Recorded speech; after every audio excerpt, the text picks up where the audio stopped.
Hi guys, welcome to another episode of Desert Knits. This is episode, hold on, show notes are not up, sorry.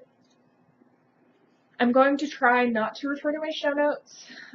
For a few reminder kind of things I will, but I'm going to try looking at the camera more this time. Episode 33, and I'm still not looking at the camera probably as much as I should be. So Desert Knits, episode number 33. I am Laura. You can find me all over the internet as loraclare or lora.clare, and I blog at desertknit.blogspot.com. Desertknits.blogspot.com is already taken. It's not me. Don't go there. So I have a few works in progress to share with you. A finished object and some things that will be added to my stash and an imminent project, as well as just realized I'm still wearing them, so it's going to be kind of odd when I get there, but I'm wearing a pair of socks that will be referenced later. We'll come to that when we get there.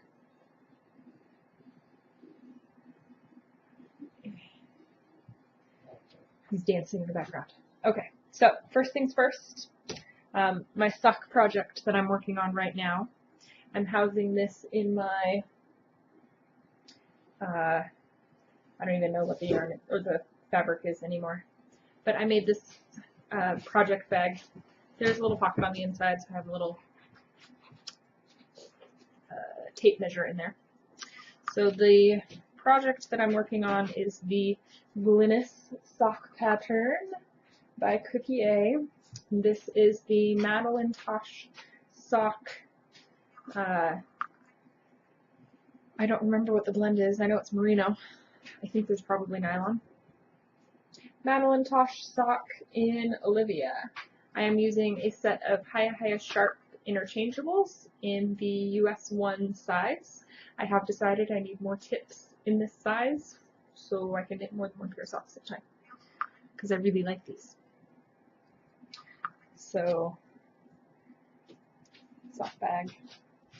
And the book does not fit in there. Let me find the picture of the socks in the book. Hold on. There we go. Like I said, it's Glynis. I'm not showing anything too terribly important off in this. It's just a picture by Cookie A. And this is out of her sock innovation book. I actually picked this book up at Tuesday morning for quite a steal. It says $5.99 right there. I think I got it in 2012, 2013. Now I don't remember. I've had it for a while. It's moved with me a couple times. The second project that I have to share with you today, as I'm tossing things onto the floor, is my Inglenook Fibers Concord Grape Spin. 50 grams of this spin will be for the Jenkins Turkish Spindle group, the March challenge.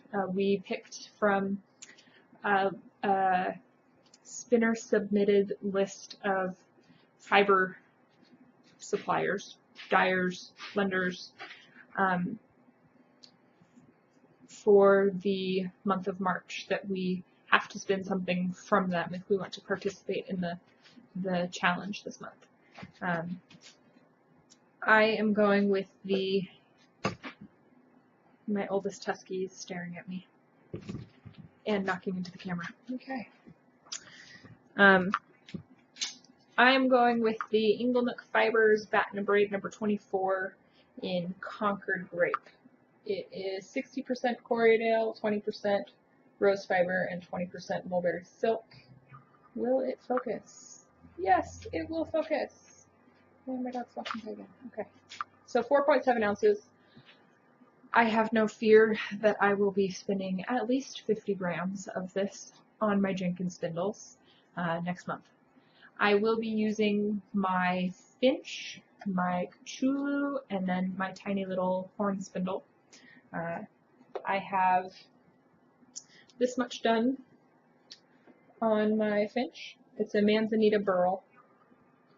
This is the wood. I'm spinning it quite fine, so it'll take me a little while.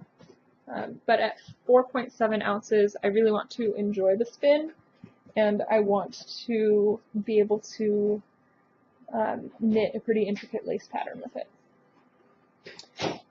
And then my smaller than a Cthulhu horn spindle. Is this going to focus? My hair looks really nice in this, but that's not what I'm trying to. Here we go. So tiny, tiny.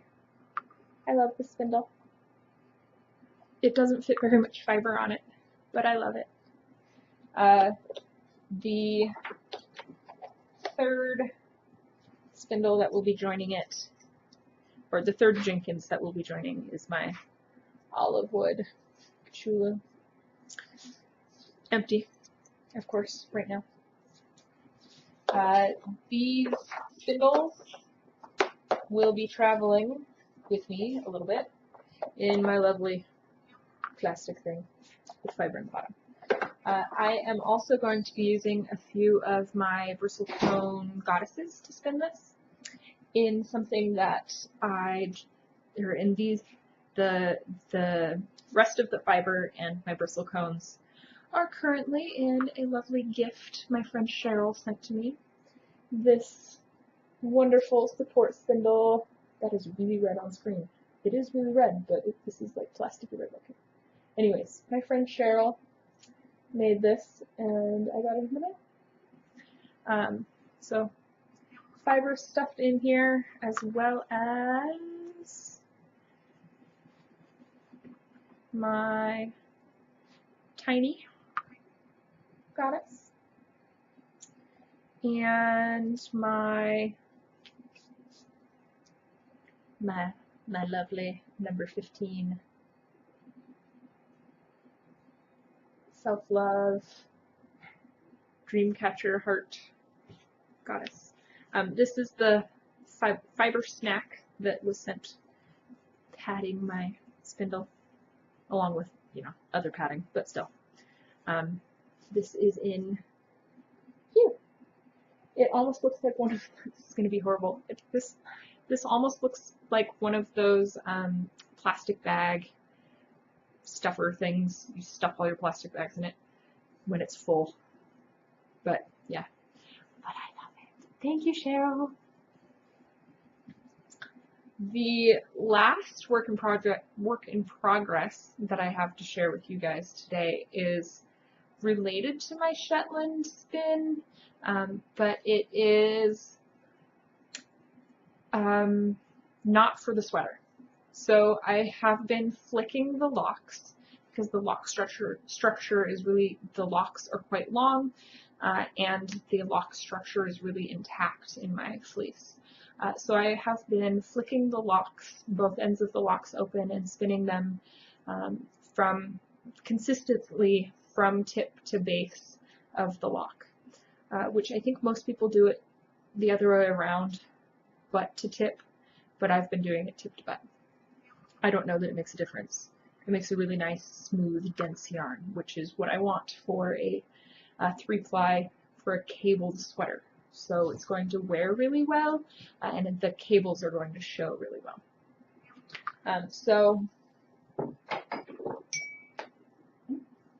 Sorry, as I disappeared off the screen so I can grab things. So this is the bobbin that I'm working on right now with the waist, flicking waist. Wow, my light is totally blowing that out. I don't know if you can tell, but it's slubby, bumpy, it's not smooth. I used my Clems and Clems hand cards to make roll-logs, and then I am doing a long draw to spin the single. So just to compare that, these are some singles for the sweater, and this is the lumpy long draw from the waist. Where did I wound it in now. Oh, there we go. So let's see if I have the manual dexterity to make this work, so I can kind of compare the two. So you can see one is smooth, well, you can sort of see against my face. One is smooth and one is lumpy. So, like I said, this waist is not going to be for my sweater. I decided I wanted to spin up the waist and see how it looks plied back on itself as a 2-ply. And I don't know, use it for,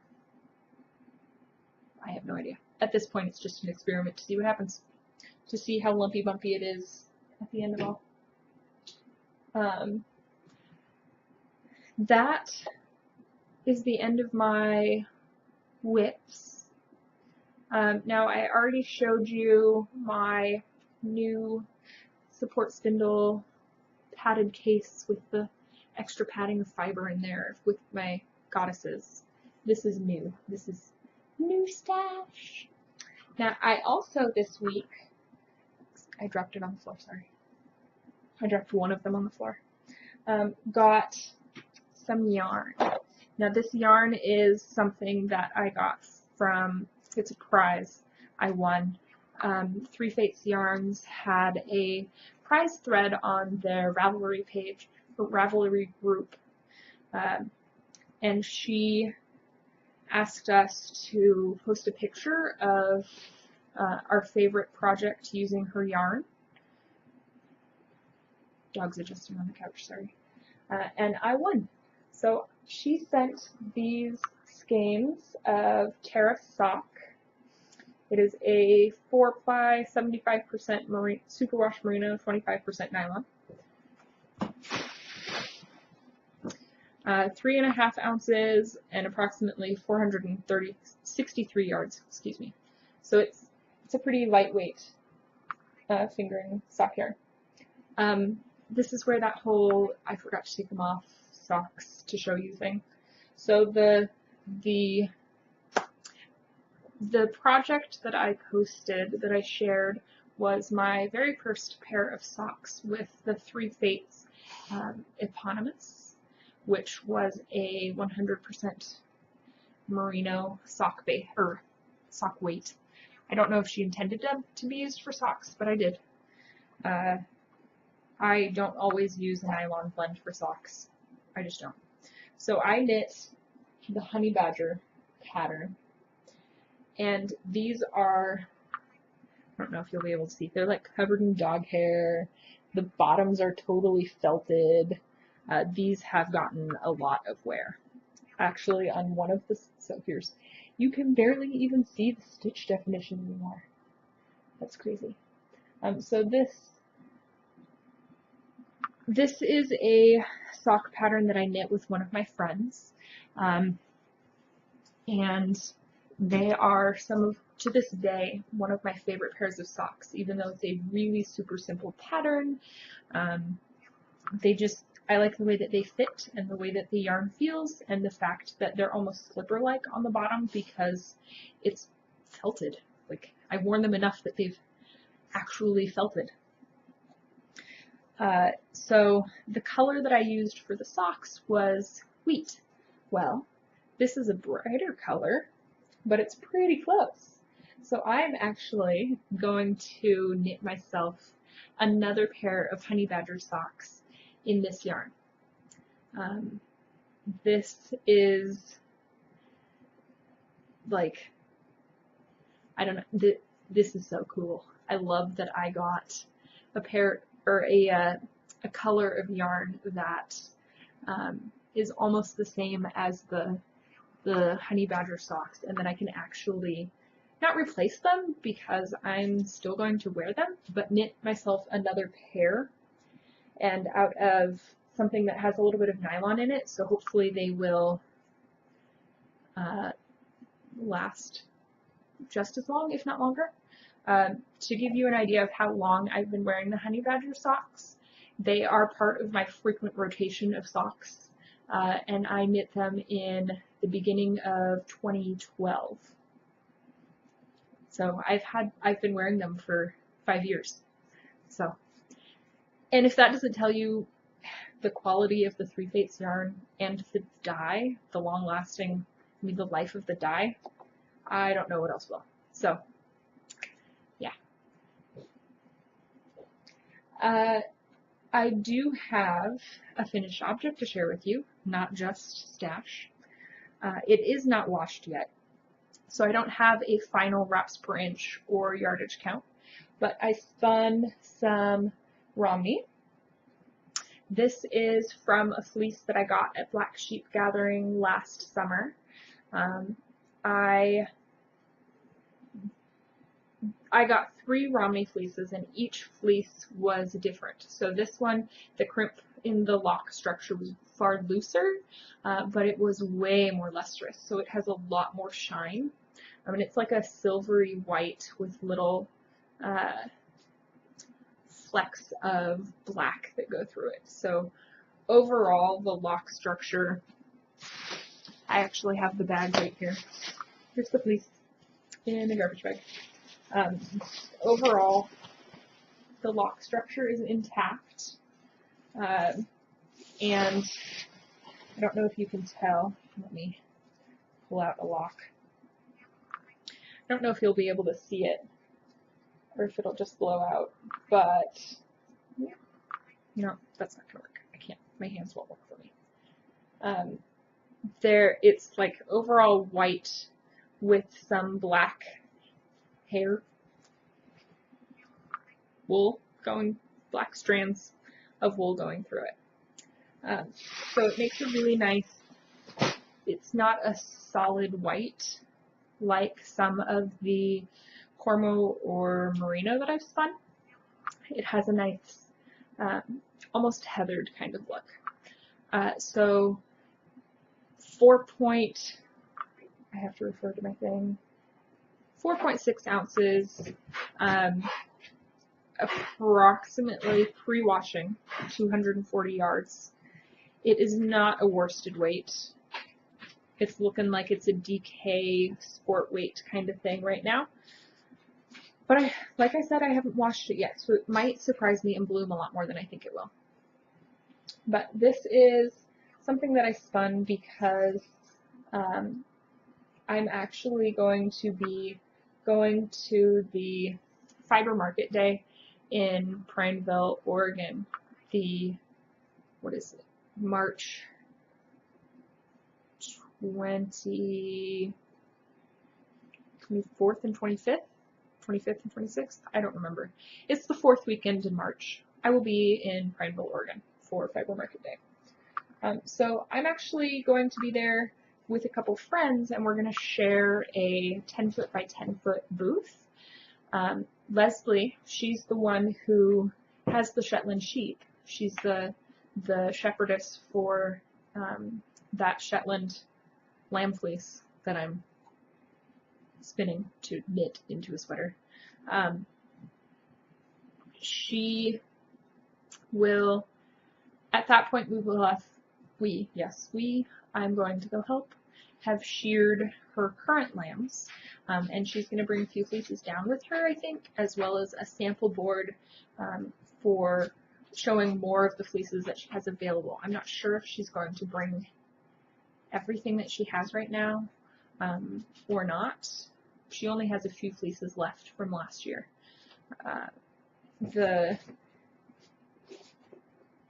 think that the fleeces that she does have left, I don't remember which ones. I think she has O'Rourke and, oh, what's his name? I don't remember. Ignore that. But all of her fleeces are washed before you buy them. So they're fantastic. You don't have to wash it before you can start spinning. But yeah, I will be there with some handspun. There is a plant that I have here that, depending on if I have time and how mature the plant is, I may do some natural dyeing on some of this Romney, because it's like the perfect color, right? So I went through my handspun yarn that I don't have any plans for, and I pulled out a bunch of the skeins, and I'm going to bring them down there with me. I don't really expect to sell any of it, but I will be there with skeins of handspun yarn, and maybe dyed, depending on the plants. But this, the way that I prepped this, so it is a 2-ply, yes. You can kind of see the lovely halo that it has. It is combed fiber. I set up a comb so you can kind of see what I'm doing. I'm using my Valkyrie extra fine combs. I have the cover on it. So I'm setting it up so I have all of the tips this way, butts over here, and I comb it twice through. So I take it off this way so that the tips are where the waist is here, and then I comb through it again so that I'm spinning from the tips again. And I'm actually spinning it straight off of the combs. Was it last weekend? I think it was last weekend. I actually sat on Twitch and spun on camera there were a couple people who were asking me a few questions while I was spinning, and I'm pretty sure that Ty actually archives all of our videos.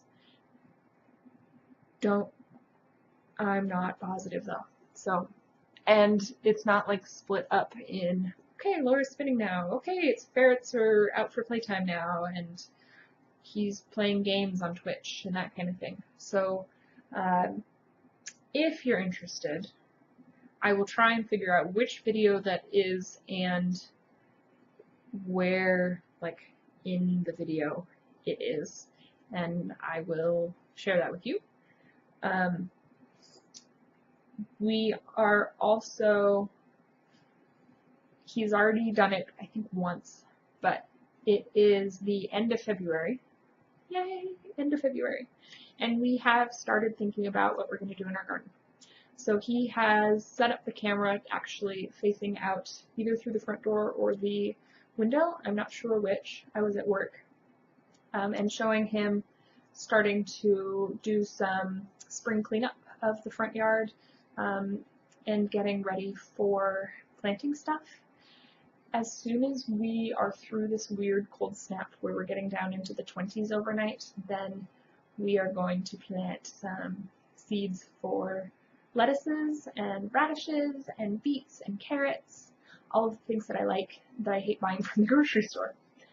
So there will be some, I'm sure that I will be able to pull some of that footage and insert it into my videos as like intermission or between segments kind of things, or just in the beginning and end. Yeah. So the time that I spend on woolly crafts, as limited as it is right now, may decrease even more because we will be spending more time out in the yard. So I will probably change the format and the scheduling of my podcast. Instead of every weekend, it'll probably go to every other weekend or once a month, depending on how much fiber content I have to share with you guys. But I will continue to post blog posts, and on my blog I will be posting garden updates.